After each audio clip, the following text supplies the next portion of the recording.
안녕하십니까, 황희만입니다. 우리 사회의 현안을 진솔하게 들여다보고 해결책을 모색해보는 코너를 새로 만들었습니다. 오늘 이 자리에는 경제 전문가 두 분이 나와 계십니다. 먼저 고려대학교의 김동원 교수입니다. 안녕하십니까.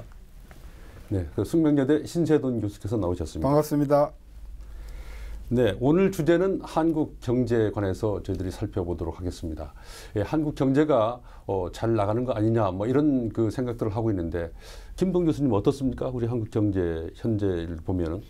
금년 그 동향을 말씀드리면 대체로 2월, 3월까지 그 경기가 빠른 그 회복세를 보이다가 4월, 5월 되면서 그 이런 그 회복의 모멘텀이 조금씩 그 약화되는 그런 양상을 보이고 있습니다. 그런데 7월 13일자 한국은행 발표에 의하면은 상당히 그 하반기에 좋아질 거다 이런 얘기를 하고 있는데 좀 반대되는 결과가 나오는데요. 지금 그 상반기 지금 동향을 조금 그 정리를 해볼 필요가 있는데요. 이 고용을 보면은 고용률이 상승했다는 것을 하고 제조업의 취업자가 작년 6월 이후에 그 처음으로 증가세를 돌아섰다는 걸 제외하고는 고용 사정이 전반적으로 악화됐을 뿐만이 아니고 그 향후의 고용 사정이 나빠질 거라고 하는 그 조짐들이 조금씩 나타나고 있습니다. 특히 보면은 그 6월 달에 그 취업자 증가가 30만 명 규모로 지난 5개월 내 가장 그 낮았고요. 실업률이 뭐 0.2%포인트 오르기도 했습니다만은 특히 그 보시면은 고용 증가의 절반을 차지하고 있는 건설업의 그 고용 흡수력이 지금 점차 그 떨어져 가고 있습니다. 특히 이 그 서민들과 밀접한 그 숙박 음식업의 취업자가 5년 6개월 만에 처음으로 그 감소세를 돌았었습니다. 그다음에 이 고용 사정이 그 조정이 가장 먼저 일어나는 데가 이제 그 임시근로자인데요. 임시근로자가 줄어들고 상시근로자가 이제 늘어나면 이게 좋은 건데 지금 일어나고 있는 일은 반대입니다. 임시근로자 감소세는 약화되고 또 반대로 상용 근로자 증가세는 지금 또 같이 약화되는 그래서 앞으로 고용 사정이 안 좋아질 가능성이 있던 그런 모습이 보이고 있습니다.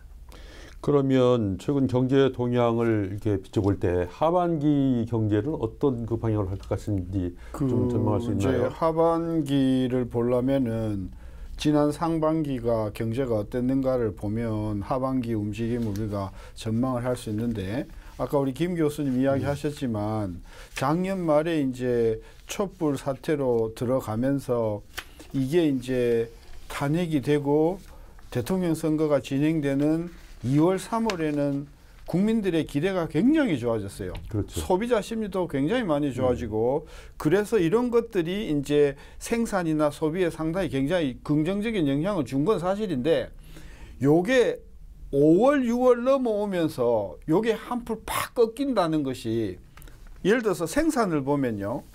4월 달에 생산이 전년 동기비 3.5% 증가를 했거든요. 네. 근데 요게 5월 달에는 2.4%로 3분의 2로 줄었어요. 그 다음에 그건 이제 전체 산업이고 제조업만 해서 보더라도 4월에 1.8% 증가했는데 이게 5월 달에는 0.2%대로 이것도 굉장히 많이 줄었고요. 그 다음에 소매 판매도 4월 달에는 전년 동기비로 2.6% 증가하던 놈이 5월 달에는 1.6%로 팍 줄었거든요. 그 다음에 건설 투자도 보면 사실상 지난 반년 동안 우리 경제의 성장의 거의 절반 이상을 건설에서 해왔는데 요 건설 투자가 4월 달에는 전년 동기로 19% 증가하던 놈이 5월 들어가지고는 15% 이것도 꺾였거든요. 그러니까 전반적으로 생산과 소비와 투자 중에서 설비 투자 부분만을 제외하고 보면 거의 모든 지표가 4월을 정점으로 해서 5월, 6월에 지금 꺾이고 있다. 만약에 이런 추세가 하반기로 계속 간다고 하면 하반기 성장은 상반기보다 훨씬 더 방향이 부정적인 쪽으로 갈 것이다라고 보는 것이 저는 맞지 않는가 싶은데 지금 뭐 언론이나 또 그 관변 연구기관이나 이런 데서는 상반기에 있었던 그 경기 호조세가 하반기로 이어진다고 보고 성장률을 지금 거의 뭐 모든 연구기관들이 올려잡는 이런 지금 현상이 일어나고 있는 거죠. 그러니까 신 교수께서는 비관적으로 보는데 예. 지금 뭐 한국은행을 비롯해서 다른 연구기관에서 상당히 장밋빛을 보고 있다 이런 얘기인가요? 그렇죠. 그러니까 하반기에 이미 4월을 기점으로 해서 우리가 이야기하는 모멘텀, 네. 상승 추세가 꺾인 것이 지금 곳곳에 보이고 있음에도 불구하고 기관에서는 그걸 보지 않고 그냥 계속해서 모멘텀이 간다 이렇게 보는 것 같아요. 네. 그러니까 이 한국은행이 전망치를 4월 달에 이제 조금 높였고 그리고 이번에 다시 또 이 7월 이거를 0.2%포인트 다시 높였습니다. 예, 그런데 이제 한국은행 전망치를 좀 내용을 들여다보면은 특히 주목되는 게 뭐냐면 전반적으로 설비나 건설 투자나 수출이 증가율이 하반기가 상반기보다는 낮다. 소위 상고하저라고 네. 하는 데는 신 교수님이 얘기하신 거하고 기본적으로 기조는 같습니다. 그런데 큰 차이가 보이게 있는 거냐면 바로 민간 소비입니다. 예, 한국은행 전망에 따르면 상반기는 민간 소비 증가율이 2%인데 하반기에는 이것이 2.4로 0.4%포인트로 대폭 높였어요. 하반기의 성장률을 한국은행이 2.7에서 2.9로 0.2%포인트를 높인 근거는 주가 뭐냐면 민간 소비입니다. 민간 소비가 0.4%포인트 높아질 거다 하는 것이 주된 근거인데 의문은 과연 민간 소비가 이렇게 하반기에 좋아질 수 있겠는가? 아까 말씀드린 것처럼 고용 사정이라든가 여러 가지 그런 지표로 보면은 이게 성장의 모멘텀이 꺾여가는데 과연 민간 소비가 이렇게 좋아질 수 있는가? 이게 큰 우리가 생각해볼 문제라고 생각합니다. 우리 경제에서 보면 전통적으로 이제 수출이 잘 되면 나라가 잘 살고 이 국민들도 뭔가 좀 잘 살지 않겠느냐 그런 이제 희망을 갖게 되지 않습니까? 그렇죠. 근데 이제 상반기에 보면 뭐 반도체나 이런 거 잘 돼가지고 하반기에도 전반적으로 수출이 잘 되지 않겠나 이런 희망을 갖게 되는데 어떻습니까? 아까 이제 하반기에 전하 김 교수가 어둡게 보는 이유 중에 하나가 한국은행은 지금 민간 소비가 굉장히 하반기에 늘어날 거다. 2% 봤던 게 2.4다. 그러면 0.4%포인트만 되어도요. 그 0.4%가 민간 소비가 전체 경제에서 차지하는 몫이 한 50% 되거든요. 네. 그러면 0.4%만 올려잡아도 그게 바로 0.2%의 성장을 가져온다 이건데 예. 우리가 우려하는 거는 뭐냐 하면 첫째 4월, 5월 중심으로 해가지고 그동안의 반도체 수출이 굉장히 빠른 속도로 둔화되고 있다는 거죠. 그러니까 반도체 수출이 굉장히 꺾이고 있다. 그리고 반도체 수출이 꺾이면 반드시 또 반도체와 관련된 설비 투자도 꺾인다. 더 놀라운 사실은 우리나라의 주된 수출 품목이 사실은 스마트폰인데 이 무선 통신 장비가 지금 금년 상반기에요. 전년 동기비로 무선 통신 장비 수출이 23% 감소했습니다. 자동차 부품도 4% 감소했죠. 네. 그다음에 자동차도 5% 감소했죠. 그러니까 반도체하고 석유화학하고 선박 요 세 가지가 상반기 수출을 견인해 왔는데 지금 반도체 꺾이고 있죠. 그다음에 선박이라는 것도 보면은 이거 굉장히 이거 들쭉날쭉한 거거든요. 그러니까 선박도 조금 있으면 부진해지지. 그다음에 석유화학도 유가 하락으로 수출이 부진해지지. 무선 통신 장비나 자동차나 부품은 이미 벌써 마이너스지. 그런 관점에서 보면 하반기 되면 진짜 수출이 증가하지 못한다. 그래 놓고 보면 상반기에 수출의 견인차 역할을 했던 쌍두마차가 건설하고 수출인데 수출 받기가 이게 문제가 생기면 하반기 경제는 상당히 어려울 거다고 이제 보는 게 바로 그런 건데 이 한국은행 쪽에서는 지금 그거를 생각을 하고 있는지는 몰라도 민간 소비가 갑자기 홍두깨 같이 2.4%대로 증가, 그게 조금 의아스럽다는 거죠. 그다음에 여기서 우리가 좀 또 하나 소비에 관련돼 가지고 또 우리가 고려해야 될 사항은 이제 8월달에 소위 이제 가계부채 대책이 나오는데 이 가계부채 대책 내용의 강도라든가 내용 여하에 따라 가지고는 민간 소비가 상당히 영향을 받을 가능성이 있다고 봅니다. 그러니까 지금 이미 소비 계층 중에 일부 계층은 사실상 만성적으로 부채에 의존해 가지고 소비를 버티는 계층들이 지금 있기 때문에 이런 여러 가지 그런 뭐 그 DSR이라든가 그러니까 차입자의 상환 능력을 더 강화하는 그런 정도에 따라 가지고 민간 소비가 그 영향을 받을 여지가 상당히 있다고 봅니다. 또 하나 이제 민간 소비를 이제 한국은행이 지금 왜 이렇게 좋게 받느냐. 그게 이제 그 상식적으로는 조금 이제 해석이 안 된다. 왜? 아까 민간 그 가계부채 대책도 있지만은 지금 시장에서 계속해서 금리가 올라가는 추세가 뻔하단 말입니다. 그러면 결국은 이제 상반기에 좀 좋은 부분이 뭐냐면 주식 시장이 상당히 좋았어요. 주식 시장이 상당히 좋아가지고 그것으로 인해서 자산 소득이 조금 늘어났으니까 이게 소비로 연결되지 않을까 뭐 이렇게 해석은 할 수가 있는데 사실 또 그것도 보면 그렇지 않은 게 상반기 주식에서 큰 돈을 이익을 본 사람들이 대부분 기관 투자가나 외국인이지 개인들은 별로 재미를 못 본 부분이 많거든요. 그렇죠. 그러니까 주식 시장이 설사 계속해서 좋아진다고 하더라도 이것이 개인의 민간 소비를 크게 증가할 구석은 없다고 보는데 어쨌든 한국은행이 민간 소비를 전년 동비로 2.4% 증가한다고 본 것은 조금 의아스럽긴 해요. 그러니까 오늘 한국은행에서 그 이 성장률을 금년 성장률을 2.6에서 2.8로 올리는 거는 그 추경하고 관계 없다. 추경을 안 해도 2.8을 할 수 있다. 추경하면 더 올라갈 수 있고. 물론 이제 좀 더 이제 받겠죠. 그 뭐 하겠지만 그런데 저는 추경보다가 더 큰 그 관건은 그 가계대출의 핵심이 주택담보대출이고 주택담보대출이 바로 그 주택 건설하고 그 연결이 되어 있기 때문에 오히려 추경보다가 지금 그 하반기 민간 소비와 이 건설 투자에 가장 그 큰 영향을 미칠 요소는 이 8월 달에 나올 가계부채 대책이 내용이 뭐가 되느냐. 이게 상당히 그 영향을 미칠 거라고 저는 생각을 합니다. 네. 어쨌든 그 민간 소비도 늘어나고 이 경제 성장도 잘 되려면은 뭐 고용도 좋아져지고 수출도 잘 돼야 될 텐데 이 전망의 관건은 무엇입니까? 뭐 저는 한국은행 제도 출신이긴 하나 한국은행이 한동안은 계속해서 실제보다도 긍정적으로 쭉 전망을 해 왔었거든요. 근데 또 작년 말에는 또 지금 놓고 보면은 또 너무 또 비관적으로 전망했다가 또 다시 이제 업그레이드하는 이런 일들이 있어 와서 모르겠어요.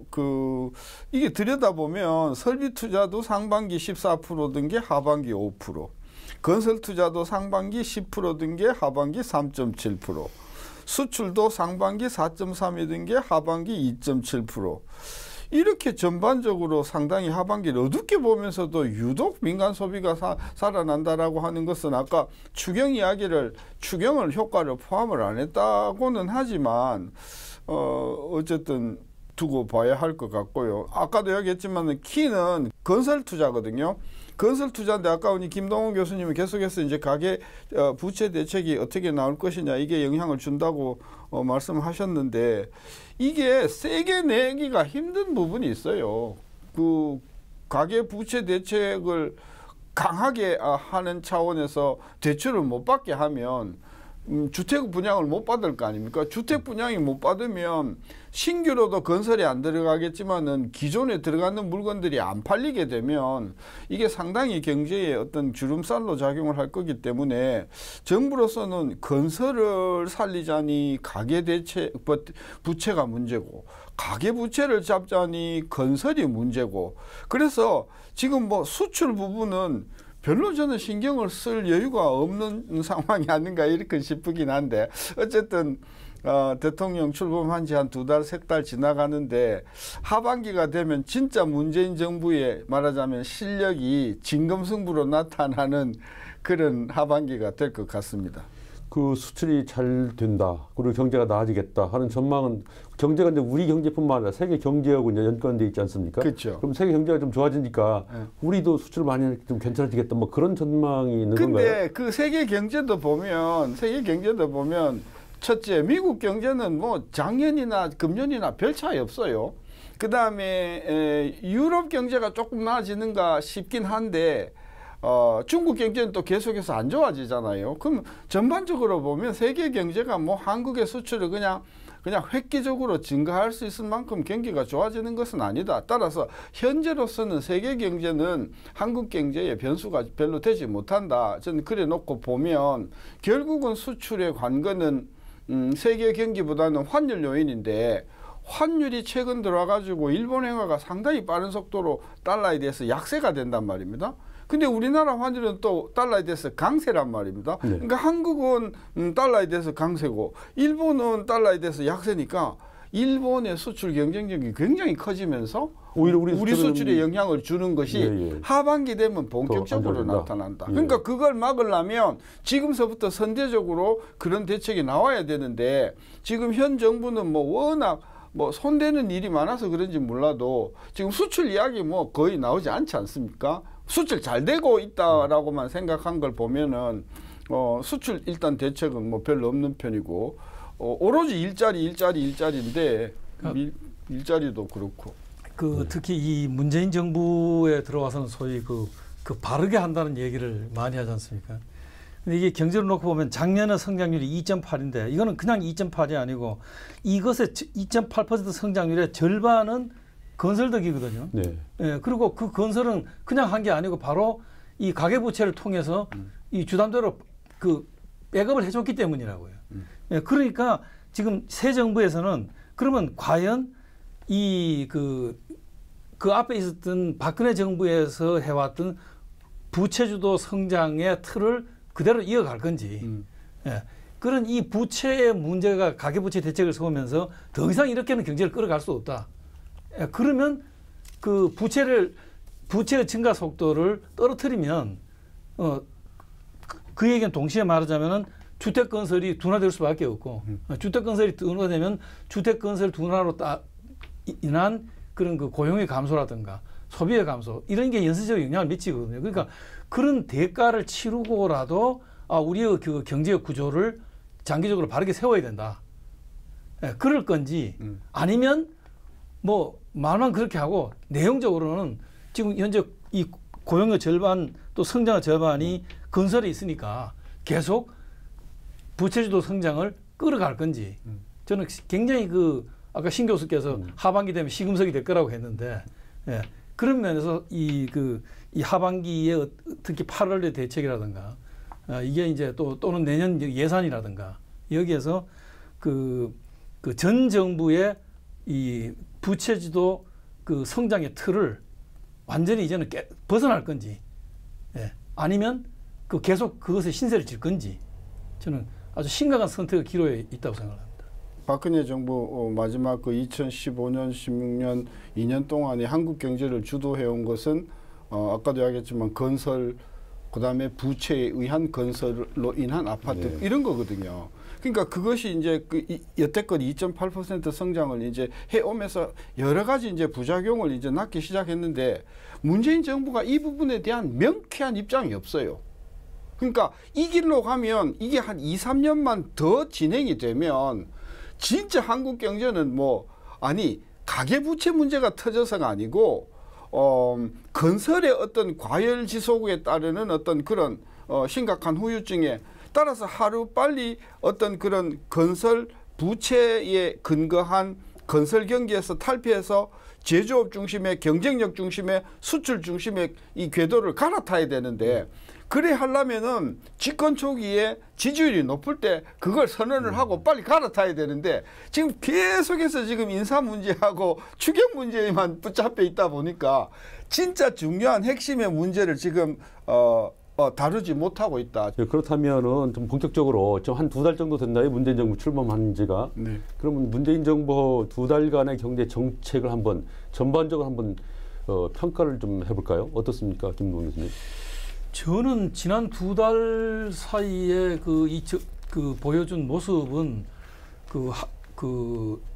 이 한국 경제의 성장이라든가 또는 그전 정부가 얘기했던 무슨 구조개혁이라든가 이런 한국 경제의 그런 장기적 또는 거시적인 숲을 놓고 이야기하는 적이 없었거든요.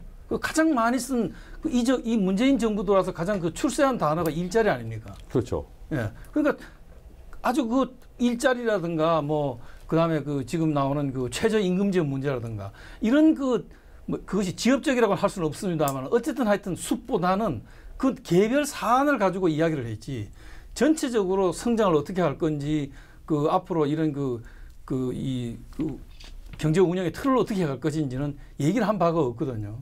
예, 그러니까 지금 그 국정자문위원회에서 뭐 이제 19일 발표를 한다 그러는데 그 속에 그것이 들어 있는지는 어떤지는 모르겠습니다만은 예, 지금 2달 동안 보여준 거는 아주 나무에 관한 이야기, 특히 이 정부가 관심이 있는 대통령이 특히 관심이 있는 일자리, 또 그다음에 그런 재야하고 이런 노조 쪽에서 관심이 있는 그런 그 최저임금제, 뭐 또는 그 비정규직의 정규직화, 예, 이런 그 개별 이슈를 가지고 이야기를 했지 큰 틀의 이야기를 하지 않았기 때문에 과연 큰 틀의 이야기 어떤 모습을 보일 것이냐 참 의문이라고 생각합니다.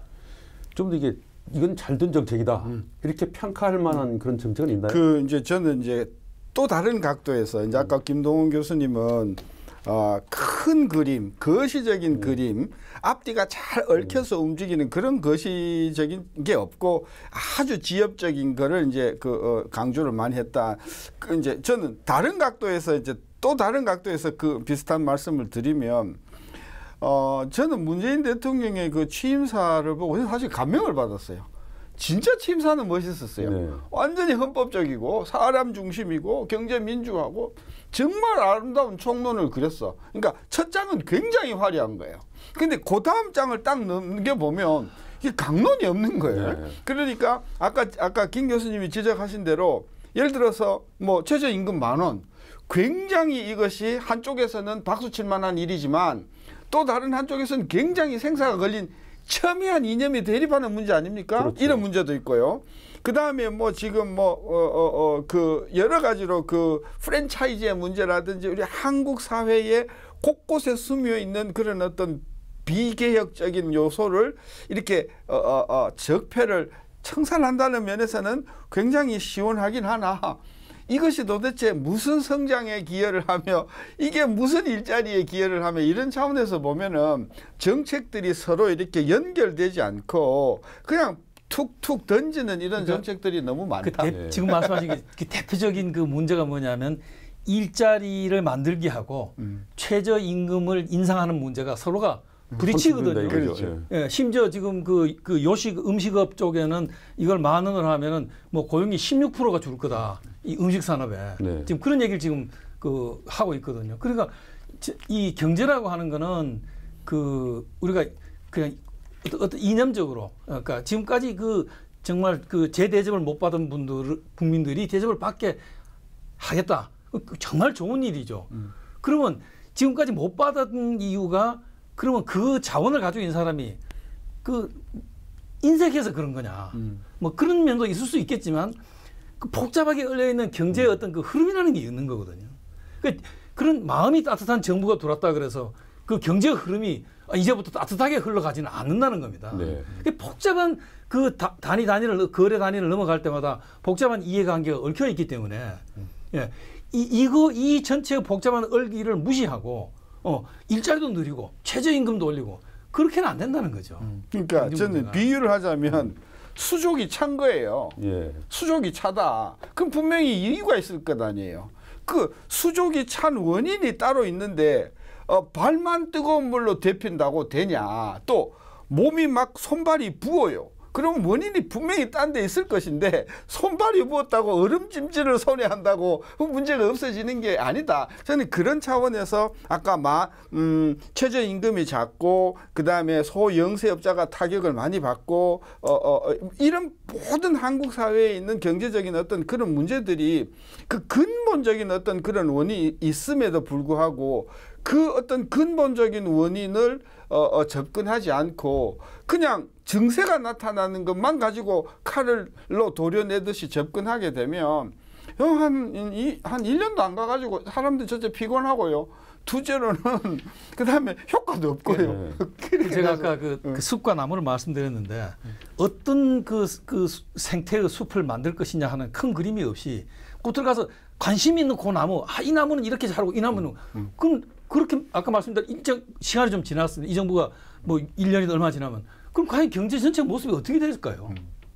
이거 굉장히 저는 큰 의문이라고 생각하고 뭐 19일 날 앞으로 이 정부가 할 큰 그림을 보여준다고 하는데 그 큰 그림 속에 우리가 지금 얘기하고 걱정하는 것이 그 그림 속에 있기를 바랍니다.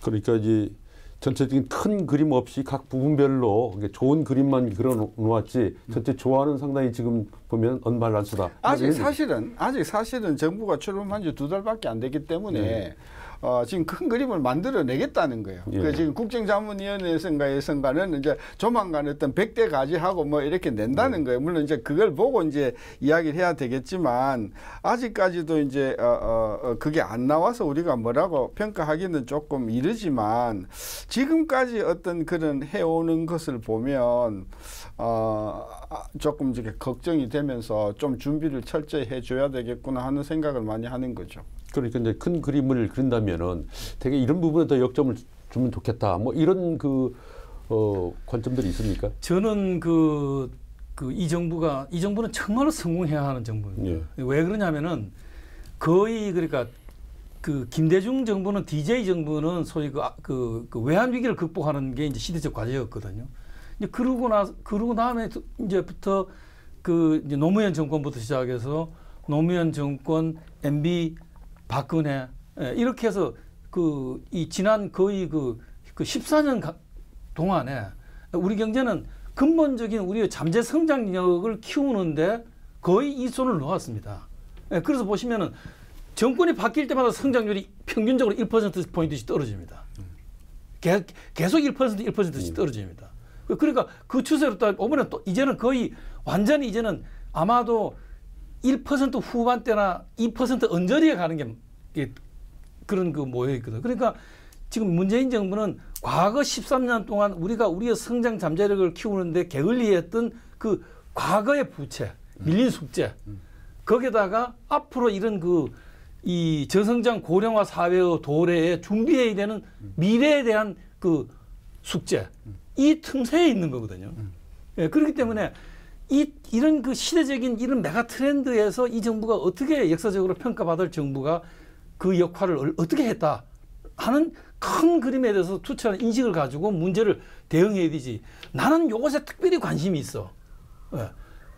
이렇게 가지고 대응할 거는 저는 큰 문제가 있다고 생각합니다. 그러니까 그런 관점에서 보면 뭐 DJ 정부는 IMF라고 하는 당면 국가 과제를 해결하는데 정신이 없었다. 저는 그 부분에서도 상당히 아쉬운 부분이 많아요. 공적 자금 어마어마하게 투입했고요. 그 과정에서 우리나라의 시중은행들의 절반 이상의 소유권이 외국인 손에 헐값에 넘어갔고요. 등등 문제가 많은 어쨌든 뭐 IMF를 극복하는데 기여했다고 치면 그 다음에 새 정부, 즉 노무현 정부하고 이명박 정부하고 박근혜 정부 15년 동안에는 진짜 어디로 한국 경제를 가야 하는가에 대한 방향의식이 전혀 없이 그냥 좌충우돌해온 정부다.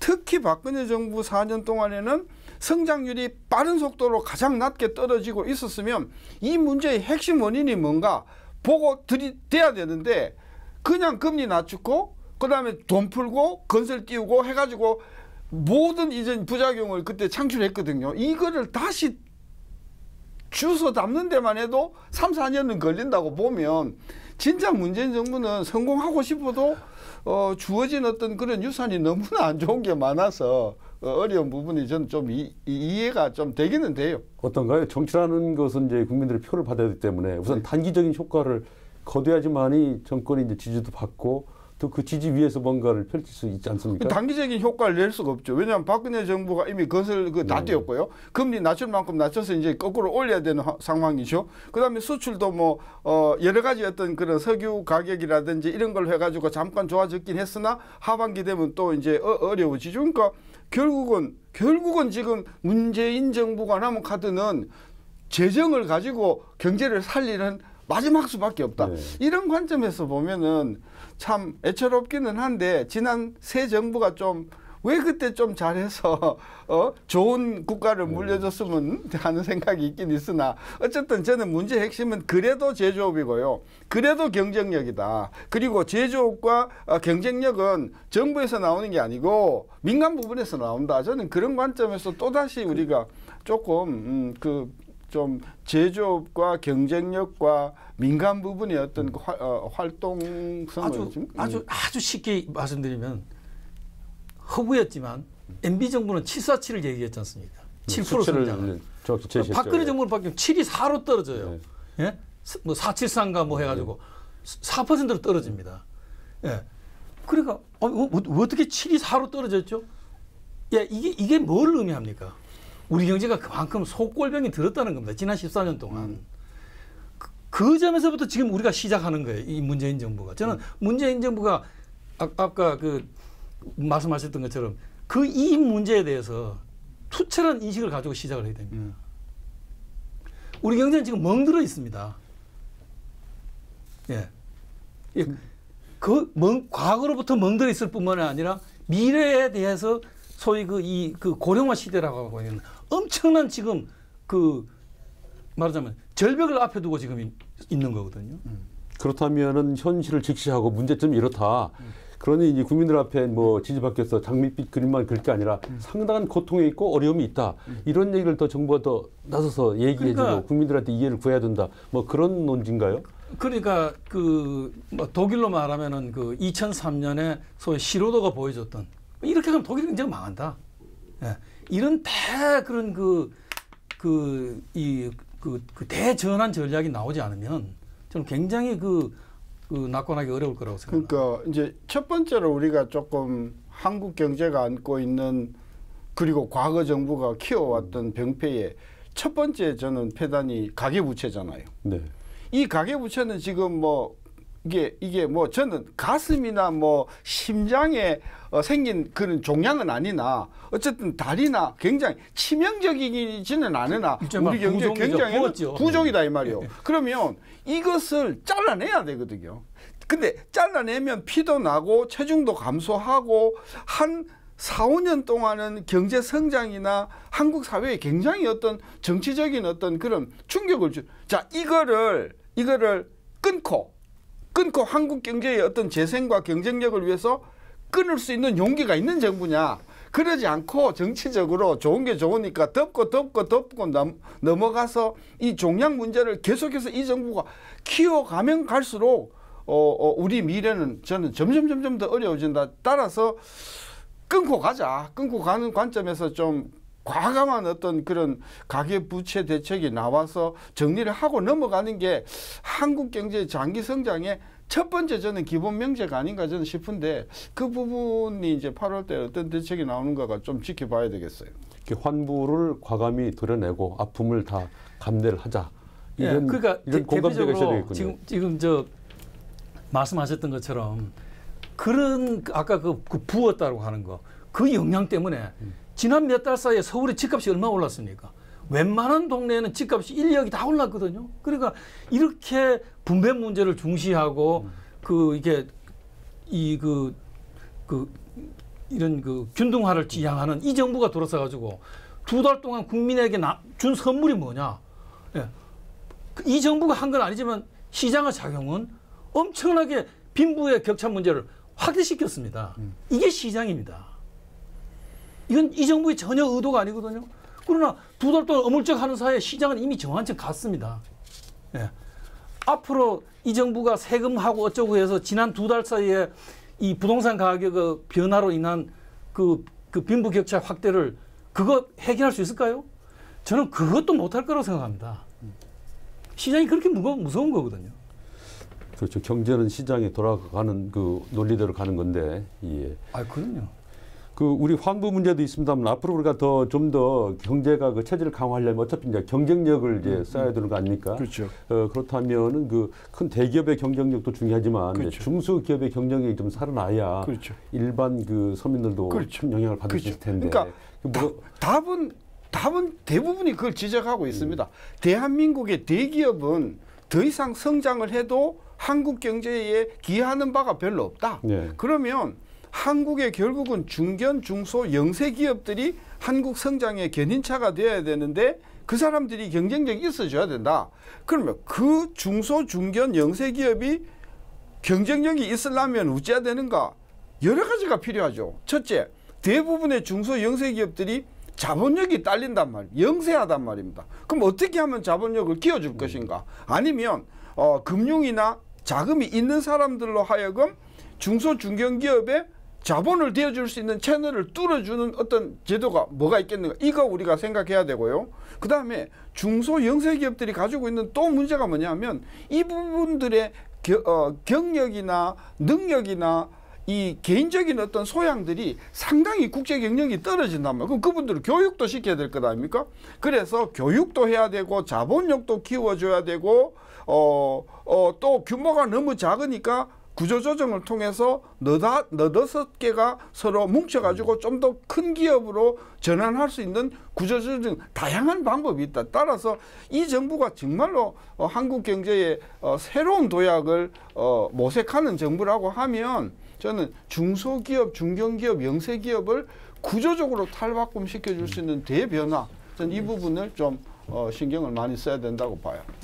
이 경제라는 게 이제 커지면은 정부의 역량만 가지고는 이렇게 경제를 이끌어가고 하는데 좀 한계가 있는 거 아닙니까? 어떻게 해야 그걸 정부의 역량을 좀 더 발휘할 수 있도록 하고 또 경제가 제대로 갈 수 있게 보완할 수 있는 점은 무엇인가요? 아닙니다. 저는 그건 굉장히 기본적인 접근이 틀렸다고 생각합니다. 예, 지금 뭐냐면은 우리는 지금 예를 들면 이 무역 의존도가 거의 우리 지금 GDP의 90%, 수출이 우리 GDP의 50%를 차지하는 이런 이런 개방 경제에 있거든요. 예, 오늘도 보십시오. 우리 지금 주식 시장에 외국인이 가지고 있는 시가총액이 600조입니다. 이런 개방 경제에서 정부가 그런 시장의 흐름을 교정할 수 있는 그런 힘이라든가 그 범위라는 것은 상당히 한정되어 있습니다. 그런데 그럼에도 불구하고 정치적으로는 국민들로부터 이런 많은 문제를 해결하는 엄청난 압력을 정부는 받고 있고, 그렇기 때문에 정부는 마치 그런 문제를 다 해결할 수 있는 것처럼 그렇게 공약도 하고 또 그렇게 이제 들어오죠. 부동산 지금 시장이 바로 그런 정부의 과연 정부가 이 문제를 해결할 수 있냐 하는 거를 지금 시험받고 있는 거거든요. 지금 부동산 지금 문제, 이것이 이제 8월 달에 가계부채와 연결이 되어 있을 텐데, 이게 대표적인 바로 그런 시금석입니다. 지금 이 정부는, 문재인 정부는 훨씬 더 균등한 사회를 지향하고, 그런 그런 정책을 지향하는데, 그럼 실제 경제 흐름에서 과연 그렇게 할 수 있냐? 지금 이미 2달 동안 시장은 이걸 반대로 지금 뒤집었습니다. 이걸 다시 돌려놓을 수 있을까? 만약에 돌려놓는다면 어떤 대가를 치러야 할까?